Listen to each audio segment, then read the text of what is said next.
Hi, everyone. Welcome to the latest edition of the Way Between podcast, the way between ancient Greek philosophy and us today. Also, we talked about last time, it's always the way between two people, like humanity and Confucianism. But Nick, how are you? Thanks for joining. I'm doing well. It's good to see you again. Yeah, you too, man. Always a Yeah. pleasure. Really appreciate you coming on. As you may be starting to sense, Nick gives us a really good perspective from a psychology point of view and from Buddhist point of view, and I think that's always a really important place to remain grounded in. I think that traditionally Western philosophy overlooked the East, and I think Buddhism is the main jumping off point for everything Eastern, from India all the way to Korea. It covers all the Eastern terrain. So always great to have Nick along. And today, like I said, we're going to be talking about ancient Greek philosophy. We previously looked at the Sage Kings, which is like pre-Confucian philosophy, and we also looked at the Vedas in India, which is like pre-Buddhist philosophy in a lot of ways. So we're just kind of following our third thread here in Western philosophy. And we'll keep kind of following that pattern as we go along.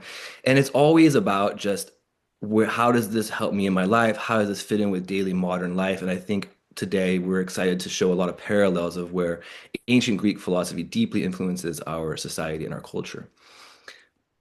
So starting off, just wanted to give a little bit of a background about the Pre-Socratics. The big overarching theme that I like to touch on talking about Pre-Socratics is that it was a huge cultural shift. And I think that ties in really closely to what we're experiencing today. When pre-Socratics were starting to explore these ideas of philosophy, it was a huge cultural shift in the sense that everything was more agrarian before then, and people were discovering the power and just vibrancy and the coming together of minds that comes from living in a city. So I used to teach my students in Philosophy 101 that this was like ancient Greek YouTube.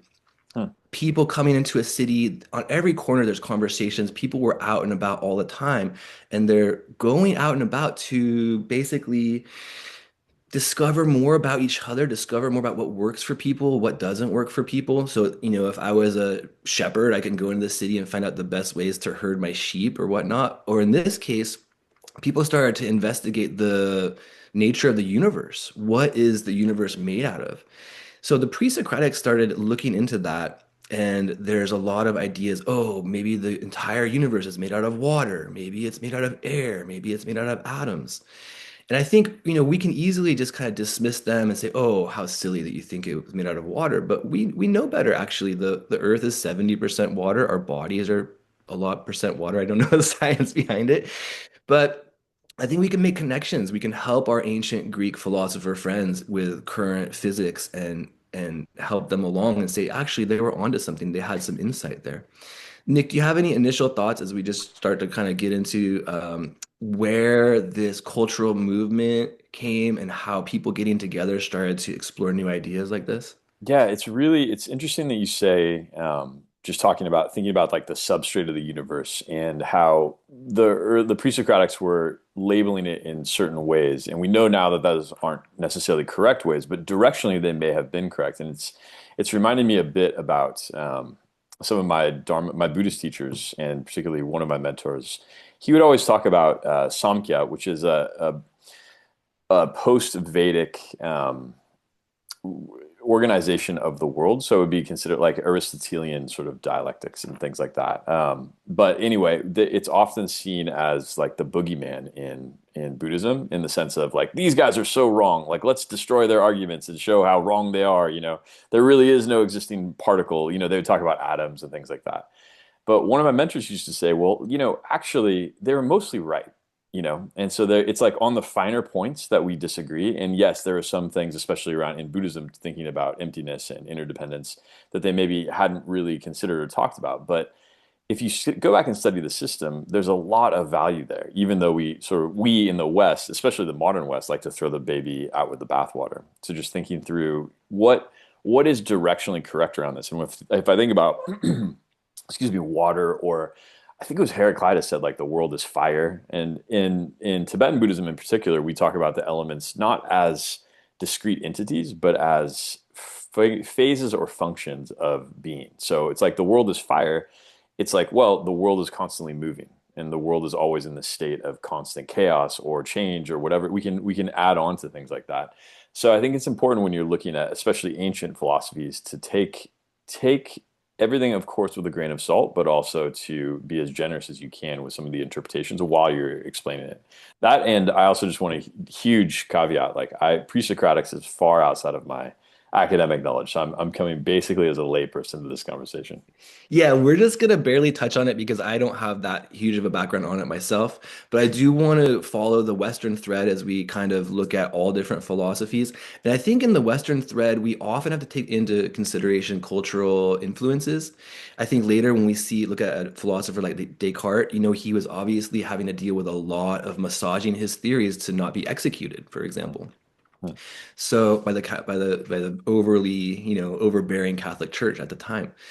So yeah, I think, honestly, we're all here together. Like, hello, Socrates, shake your hand, dude. Let's get together. Let's work things out together. I want to help you along. I want to see what has value in your ideas.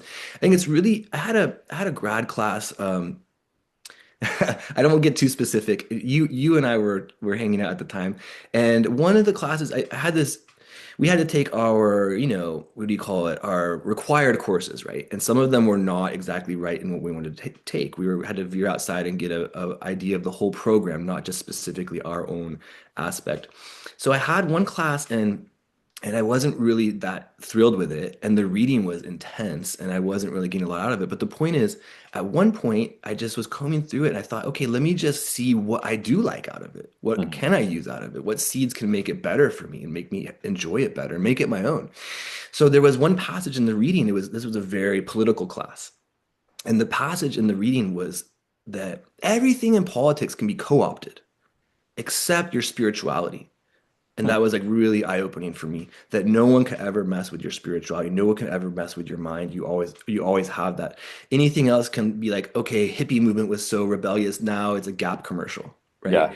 But your spirituality and your ability to navigate these things can never be co-opted. So I took that seed and that idea of let's look at what's positive, let's look at what we can use. And then I was able to write, my paper from there.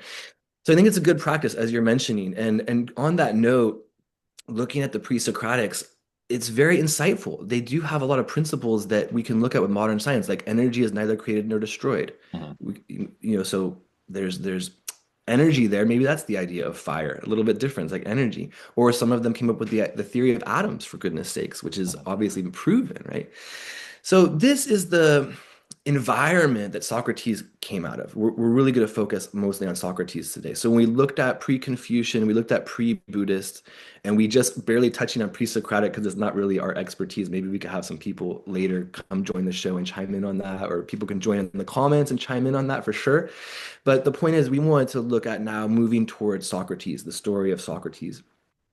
And the story of Socrates, he was basically upper middle class. His father was a mason, I believe, and his mother was a midwife, which was like upper middle class type of scene at that time. So he's a citizen. I think he did have to serve in the army, and I think he did briefly join the Senate, but he came to realize pretty soon that his passion and his inspiration, his calling, really, you can call it his calling, he felt like he had almost like a mini god on his shoulder telling him what he needs to do. And always, if he's going the wrong way, it will direct him, don't go that way, don't do that.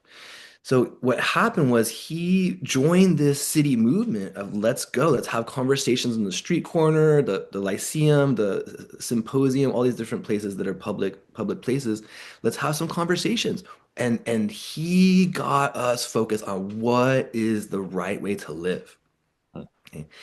So before we get to that, though, I do want to say that the method of philosophy grew out of this time that he latched onto. So the method of philosophy grew from the pre-Socratics.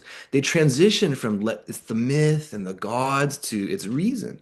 Mhm. And this is where I think there's a really interesting connection between the philosophy of what philosophical method of Western philosophy and Buddhism. Because from the way I see it and the way my first undergrad teacher Howard Muller taught it was that true good philosophy is almost like a practice of non-attachment. Mhm. You don't attach to any ideas. And later we'll see Socrates said he knew nothing, right? You don't attach to any ideas. You let the better argument outweigh the weaker argument. You're constantly allowing this to take over. So you're never attached. You also aren't attached to who's presenting the argument. You just look at the argument by itself. So I think this is really reminds me of having an open mind, having detachment, and allowing things to pass by that we learned from Buddhism. Yeah, it's really interesting. I'm just thinking about, so there was a similar type of tradition in Indian Buddhism fairly early on. So the which was that of argument and debate and discussion. And there was a really well developed system of debate that then later became even more developed. It still is alive on the Tibetan side, but you know, Nagarjuna, one of the famous, perhaps the most famous Indian philosopher, Buddhist or Hindu, you know, you could make the argument.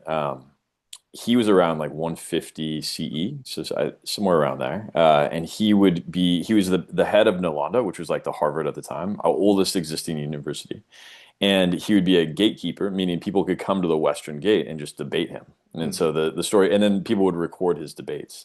And the idea was that you would get to greater and greater degrees of truth through debate. And then mm. he came up with actually Madhyamaka, which is, you know, gets translated as the middle way type of debating, or type of way of thinking, I suppose. Or I guess in some ways it's a way of not thinking because one of his another inheritor in his line has this great phrase that's like all views are partial, including that one. Right. So it's Yeah. like, yeah, so every view is by definition partial if you're using thought to get to it because thought by Oh, itself is relative. oh, good. Yeah, that's really interesting when you start talking about thought. Because, like we talked about before in other episodes, about how so many of us are just identify with our thought. Mhm. We don't know anything other than our stream of consciousness or whatever Yeah. feelings are arising.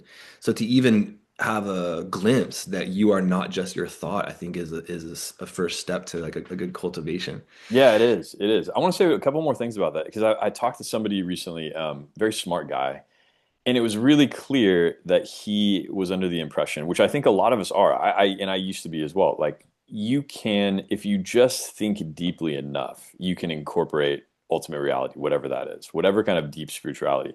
And that's actually counter to a Buddhist notion. Like there is no thought that can contain the absolute. Yeah. You have to go beyond thought. And like what does that look like, feel like, all of that? I love that. I love that. It reminds me of an experience I had when I was first studying meditation with Dr. Rina Sircar. And it was like, meditate, meditate, meditate. You're stilling your mind. And I feel like I had to have a sense in my thought of something breaking through Hmm. that was beyond thought. So then I felt like that was my first maybe bit of progress with actual cultivation was that something beyond thought was breaking through my stream of consciousness. Hmm. And then later in a different experience, that became not just in my mind and my thinking, but my whole being from my heart mind, like Chinese philosophy, your heart mind instead. Yeah. So just to kind of, continue on that thread. And I think that's if we I think let's look at how Socrates engaged with that. Yeah. Because I think we'll come around full circle to how he engaged with that in some ways. Basically, just fast forwarding, if you see Socrates, he would always, I want to tell it in a certain way. So Socrates himself tells his biography a little bit in the dialogue, the Apology. And one of the things the big point of the Apology is that, let's just say, to keep it streamlined, he had a friend who went to the Oracle of Delphi. And his friend at the Oracle of Delphi asked the Oracle, is Socrates the wisest person in Athens? And they said yes. So when this friend came back and reported to Socrates, he was shook. He was really surprised. He didn't believe it. He said, "How could I be the wisest person? I know nothing." So what happened was he made it his point. He believed in the and he believed in the gods. He believed in the oracle. So he really wanted to examine how this could be. So he started going to everyone in ancient Athens who had a reputation for wisdom or some kind of big shot. So he would talk to business leaders, politicians, artisans, craftsmen who had reputation for doing really well in their field and say, this person must be wiser than me. They're so accomplished. And so what he found over and over again, he found two kinds of people. One, none of them knew anything. So he would question them with his Socratic method. He would ask them over and over, okay, so you think you know this? Let's talk about it. Okay, do you really know that? Like, you follow that thread until the point where it's like, whoa, I guess didn't know what I thought I knew. People were kind of just living blindly. So Mhm. he's right in their face saying, okay, what you think you know is actually not important, is not true, is not essential. So two types of reaction. One, oh, Socrates, awesome. Let's get together and keep examining this together. He had a gathering, a following. The other was pissed. The Mhm. other was like, how dare you? You know, you're in my face. You're talking trash to me like this. How dare you? I'm a big shot. You can't do that. So this led to him being put on trial by some of these people Mhm. and eventually his execution. So what he found though was that no one knew anything. The only difference, what made him wiser, was that he knew one thing. He knew that he knew nothing.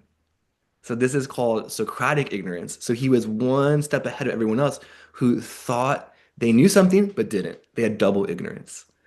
This is one of the first type of kind of epiphanies for Socrates. He had a Socratic method, then he discovered Socratic ignorance. So he found out that his friend and the oracle were correct. He was one step ahead of everyone else because he knew nothing.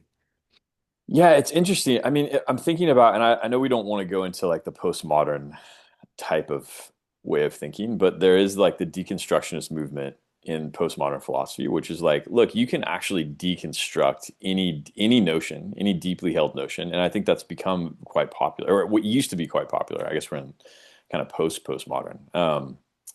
And it aligns very nicely to with the Buddhist sense of Madhyamaka, which is like any claim about reality or any thinking that you know something is actually like a point of fixation. And you can deconstruct that point of fixation relatively easily, actually. Like for a trained person, it's like maybe 3 to 5 questions in, you can kind of deconstruct elements of it because you get to either unexpected consequences or you just go to like what they call reductio ad absurdum, meaning like Oh reduction yeah. to the absurd.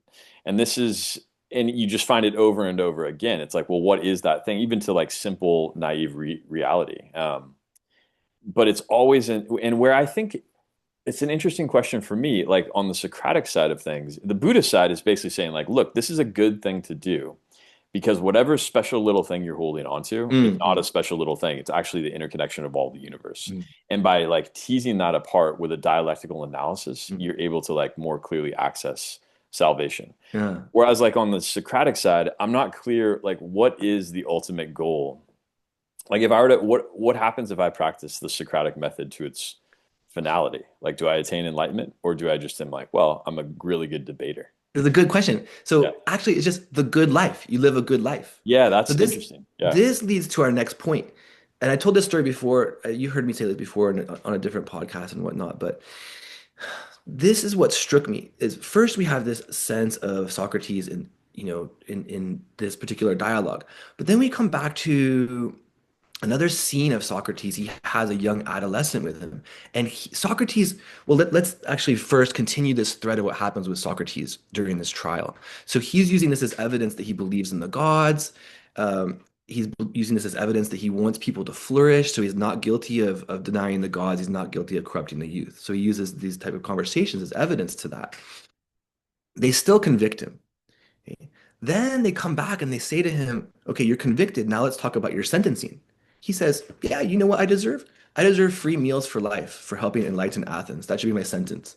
He said, but okay, I know you're not going to do that. So I could pay, I'm very poor, which is another evidence that I'm not, that I'm devoted to these the causes.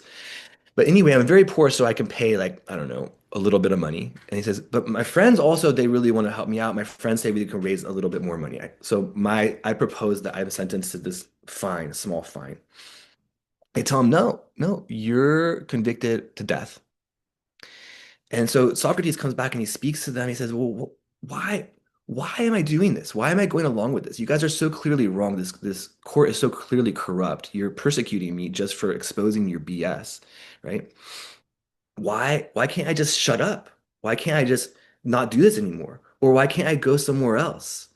And he says, this is when he says, to me, to daily converse about virtue and wisdom with my friends, so to speak, I'll paraphrase, is what makes life worth living, so to speak. So he says, For me to stop doing this, the unexamined life is not worth living. So for Socrates, going through this method and examining everything and daily to discuss about virtue and philosophy and wisdom and to practice it, this is the ultimate point of his life. And as he goes in all the dialogues, he shows it's the ultimate point of everyone's life. So taking that point to his next little scene with his an adolescent named Cleinias, he takes Cleinias to, they say, the Lyceum to go hear two brothers speak who have a reputation for wisdom. It becomes very clear very fast that these brothers are just sophists, which means they just use tricks of argument and this all absurd, completely absurd, not even worth repeating. So Socrates says, okay, well, I really came here so you can teach Cleinias the importance of virtue and wisdom. I heard that you have a reputation for wisdom. And you're having these jokes with him with your sophistry. Let me show you what I mean. This is how I think you should convince Cleinias about the importance of virtue and wisdom. Cleinias, if you go out to sea, do you think you'll have better luck with a wise sea captain or an ignorant one? And Cleinias says, of course, I'll have better luck with a wise sea captain. Cleinias, if you have a medical procedure, will you have better luck with a wise doctor or ignorant doctor? So he goes through this with a general doctor. Of course, every time the wise one is better. So he says, Cleinias, why wouldn't you want to study philosophy, how to navigate life, how to live? The study of wisdom. Philosophy is philosophia, it means the love of wisdom. So why would you focus on anything else in the world than how to navigate this life? So then Cleinias is like, oh yeah, I guess I better follow wisdom and virtue. And I told this story because then I agreed and I went to change my major right away at the registrar's office. Nice. I agree with you, Socrates. So to answer your question, for Socrates, this is it's not only important, not only interesting, it's the most important thing to examine yourself, to examine others, to find out what's the best way to live. Yeah, it's interesting. Like it's also sourced in one's own wisdom, which I think is a major gift from Socrates and that this whole tradition to the West. It's like, well, don't just rely upon given down or passed down sets Mm. of ethics or sets of beliefs or whatever, but actually examine your own as well. So like in modern psychology, we talk about, your whatever your lineage is, you have those traumas and generational trauma and all of that. But it's like, Mhm. well, let's examine that and see if we can maybe disrupt some of those patterns. But disrupting those patterns is another way of just saying healing, right? Yeah. And that this ultimate source of that wisdom is within you Mm. if you apply the right method of investigation. Yeah. Yeah. Good. So examining makes life worth living, including Yeah. examining yourself and your beliefs. I also want to point out, as you're talking about the lineage that passed down to us, it's so clear and so apparent that the deep influence that Greek culture had on our own culture. Mhm. Especially look at our American Revolution. We came out of a Renaissance mentality that everyone was going back to look at what was working for the ancient Greeks. That's why we have Socratic method just embedded in everything we do. Journalism, courts, Mhm. everywhere you look.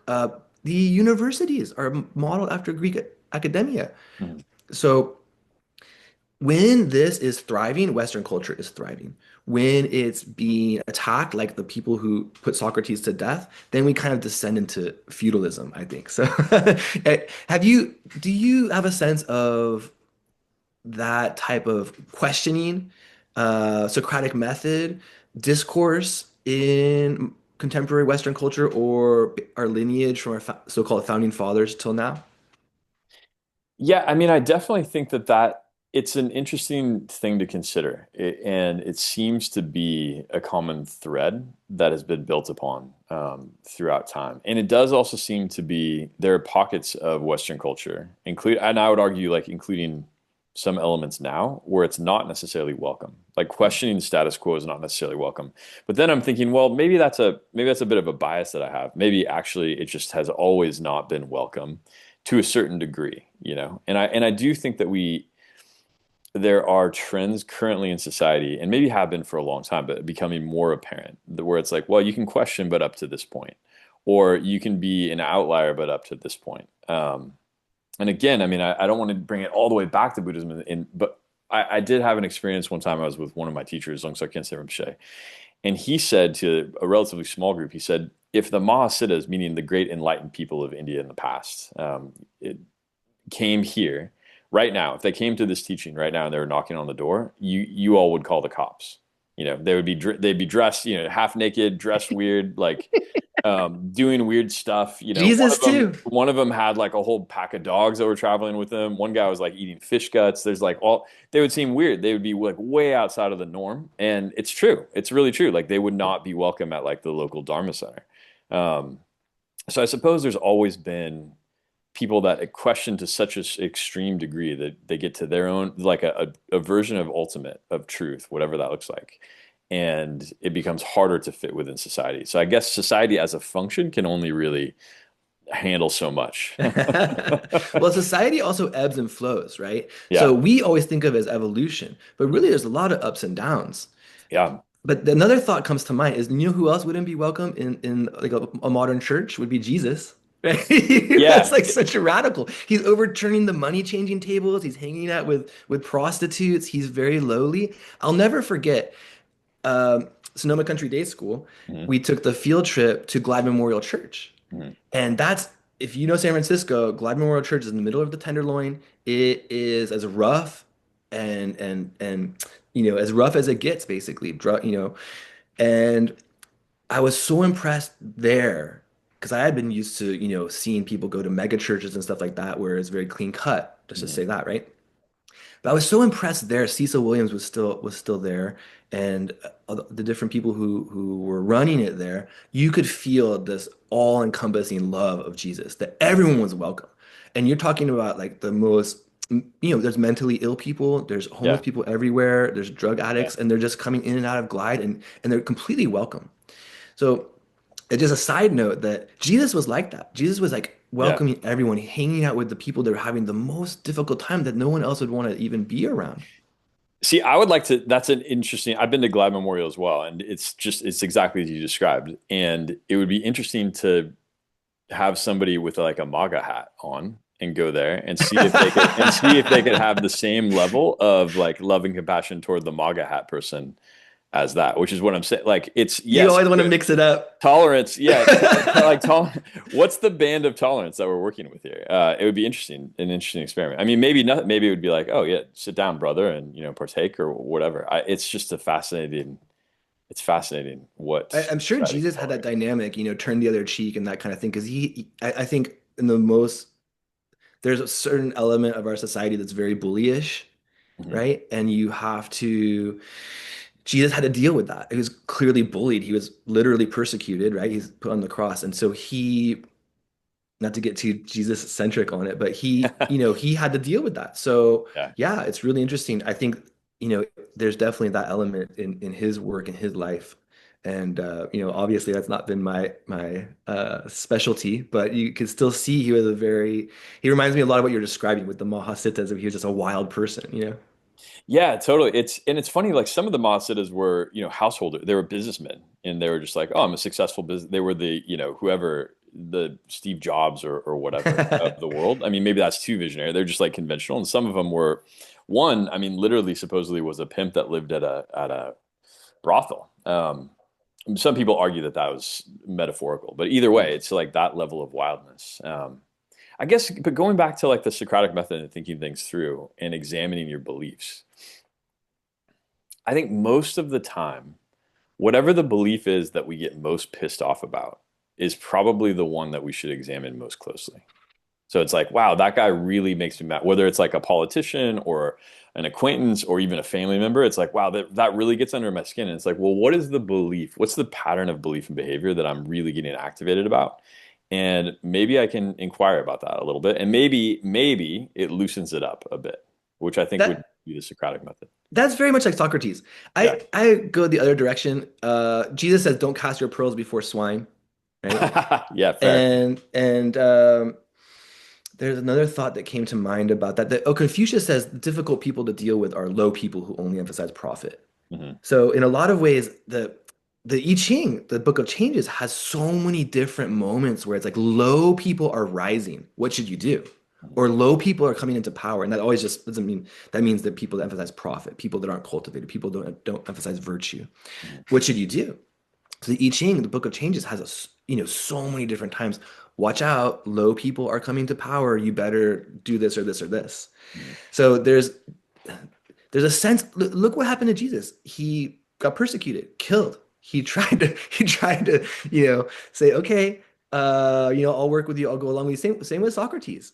So Yeah. I think in Chinese philosophy, more important, protect your life, protect your spirit, protect your energy. Don't go to a troublesome place. Just keep yourself safe in Chinese philosophy. But in Western philosophy, definite sense of martyrdom. And speaking of wild, taking it back to Socrates, he says that he was, also they look at him barefoot, Mm-hmm. just wearing rags, just wild. He called himself a gadfly. And so, excuse me.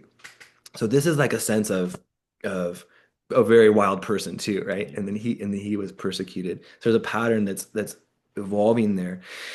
So, going back to Socrates talking about how philosophy helps you navigate life. That's something I think that still holds true today, still held true for me in the late 90s at San Diego State. Okay.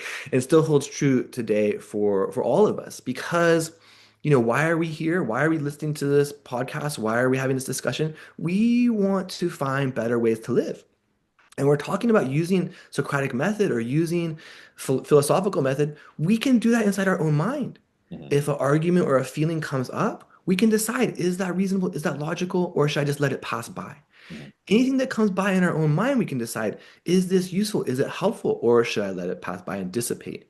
That I think is, uh, you see deep thinkers, people who have put such effort into examining life, come up with similar across all time and culture, come up with similar insights. Hmm. Later, when we look at Western philosophy, Western culture, we'll look at how Carl Jung points this out and brings it up that there's the archetype of this wise person. But I think that when we think about Socrates and we think about the philosophical method, I think that relates very closely to internal cultivation, which you also see in Buddhism. Yeah. I see it. I see Socratic method, the limited exposure that I have with it, it really is what I would consider like an analytical meditation or a what we call lojong, like a mind training. Oh yeah. And I see it as just asking yourself these big open-ended questions to try to get to the bottom of something, but without necessarily like reifying your position in a suffering kind of way. So it's like, what is really going on here? Or what is the value in what I'm perceiving? Or how might I make the best of this situation? Those kind of questions are, I think, guiding reflection questions that unfortunately I think too many people don't feel the time and space to be able to ask. But if you train into it as a habit, it can become, I think, a bit easier. Not that I've mastered it at all, but I think it's definitely a useful tool. And we come upon some, we should also acknowledge some weak points of Western philosophy. One weak point is maybe since the beginning, they just emphasize discussion, having this conversation, having this dialogue. But actually, Socrates talks about practicing virtue, not just discussion. So sometimes Greek philosophy can be very, very mathematical, analytical, and we have to make more of an effort to see how it works for us internally too. And I think the East Well, does it, yeah. yeah, the East is a bit like the mystical side of it, the meditative states, the altered states, all of that. So I have again, I want to just caveat this is not my area of expertise, so I feel like I'm bringing a layman's sensibility to this. But in the West, how that element got transmitted, so we kind of preserved the philosophical element and the mathematical element that later branched off into hard sciences even. But Hmm. the mystical heart of it was actually within the mystery schools.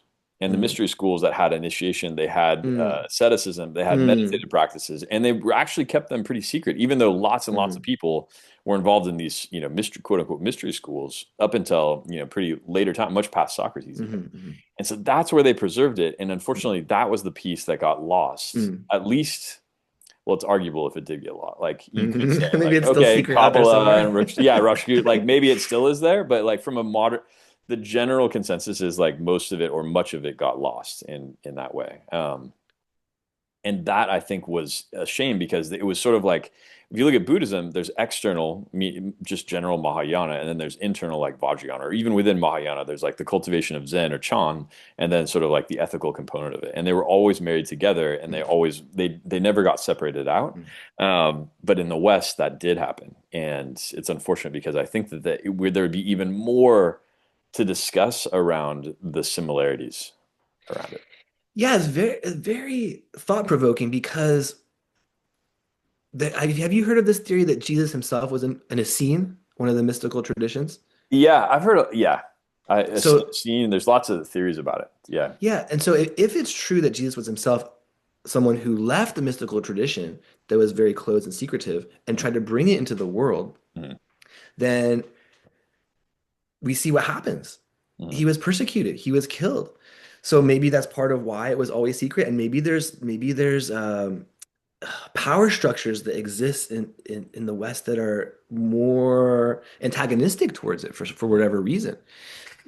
Well, it was even I mean, I have heard that and I can't speak to like the veracity of that claim, but it's interesting. I have read a few books about it and it's the same thing though happened in certainly in Buddhism and I would argue in Taoism as well. Really all the Eastern traditions like early Mm, let's just mm, take mm, Chan mm, for instance like mm. the that transmission it was not the mainstream transmission it was like kind of a more secret a more subaltern transmission certainly the tantric vajrayana stuff like is key. Even now we have like at least the nomenclature of like this is secret don't talk about it openly even though you can read a million books on it describing every aspect of it no matter what but it's like there is that notion like yeah this is actually for people that are ready for a certain level of profundity it's not for the Mm. masses you need to be focusing on ethics you need to be focusing on a little bit of contemplation you need to be focusing on dialectics to some degree but the more internal kind of mystical approach also was kept secret. Taoism too. But Jesus has that element too, where he at the end of his life, he's talking to his disciples and he's like, Peter, do you love me? He's using the Greek term for love me. Mhm. And Peter's like, I love you in this way. There's three different styles of love, right? Mhm. And he keeps asking Peter, do you like unconditionally love me at the highest level? And Peter's like, I love you at this lower level. Mhm. Right. And then Jesus tells him, Peter, go tend my sheep. Yeah. It's like you're not ready. And then what he does is he says, John, come with me. And something secret happens with John. Mhm. So that's where there's a little bit of an element. Does he have a secret mystical tradition there too? Yeah, I mean, it's interesting. Like you can look at some of these like the Gospel of Saint Thomas, which is an apocryphal gospel, right? It was considered like a Gnostic gospel. Mm-mm. It clearly states, here is the secret message and the secret teaching, and you all are not getting it. This is the thing. So, I mean, it's you can find written text, and it's not just like some new age dude in modern times wrote it in the 60s wrote it was like no goes back almost 2000 years not quite in the time of Jesus's lifetime but quite a bit after it Ye- so anyway it's interesting Yeah, it was yeah very interesting. And I know you have to jump soon, but I do yeah want to point out that a great piece that looks into this. So I like how we took Socrates and we also incorporated Jesus and the mystical element in Western tradition as well, because that's obviously hugely influential, right? The two of them. So as we're talking about Western culture, Western philosophy, it's great that we ended up going into this realm as well. And I just want to point out to our listeners that there's a really excellent work, in my opinion, from Alan Watts called "Behold the Spirit" that does examine the mystical tradition in Western culture, Mhm. which is prevalent, which is evident, and like Nick said, it was more so much of philosophy for so long in Western culture. It just stayed in monasteries, very lofty.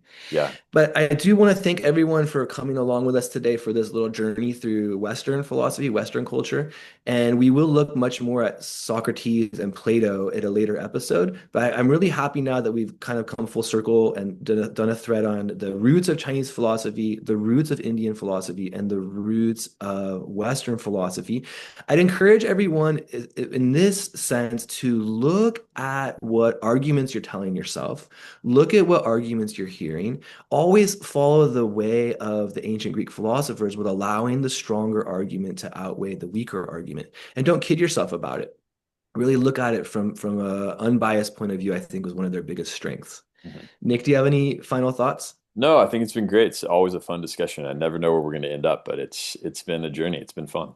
Yeah, I really appreciate you, man. And I want to Yeah, encourage likewise. everyone to go find us at the Way Between podcast. We're on YouTube. We're on, you can find me at the Way Between all across social media. I have a Substack. But the point is just we always really want to engage. We want to sense more of the way between more people. So thank you so much for joining, and we'll see you next time. Take care.